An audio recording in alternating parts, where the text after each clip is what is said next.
Olivier Totti, président de l'association Aqua Itineris France. On parlait de ces chiffres qui donnent froid dans le dos, année après année, mois après mois, ces chiffres de noyades, de toutes ces piscines municipales qui ferment aussi en raison de la crise énergétique, avec des factures qui explosent. On comprend la difficulté pour les collectivités, également pour les mairies. C'est là que vous entrez en jeu?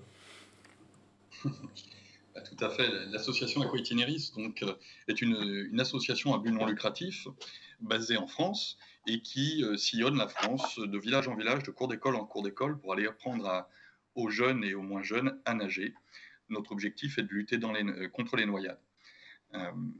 Pour ça, on utilise un équipement particulier qui est une micro-piscine municipale mobile qui est intégrée dans une semi-remorque.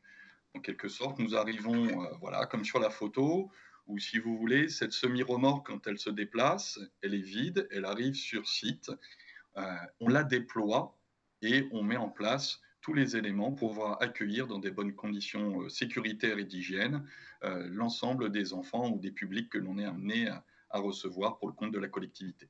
Une invention qui est signée Jean-François Buisson, il n'est pas français, il est suisse. C'est-à-dire qu'en Suisse comme en France, c'est la même problématique?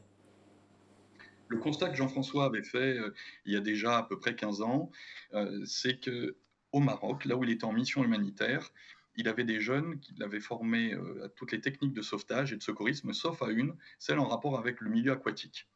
Et il ne pouvait pas les former parce qu'ils n'avaient pas de piscine. Donc il s'est dit, je vais mettre une piscine dans un camion et je vais aller au Moyen Atlas former ces jeunes.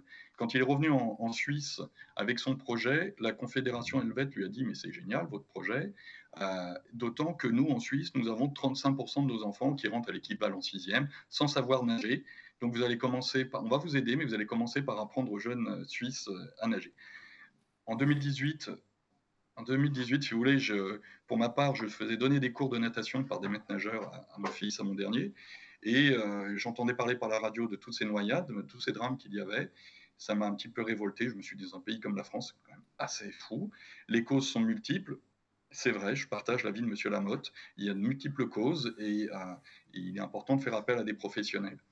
Mais il y en a une de cause qui est l'indisponibilité des bassins. Il n'y a pas assez de lignes d'eau disponibles pour que les écoles puissent en profiter ou elles sont trop loin. Donc c'est de là que m'est venue l'idée de chercher une solution mobile et c'est comme ça que j'ai rencontré Jean-François Buisson et que nous avons démarré sur la France il y a déjà plus.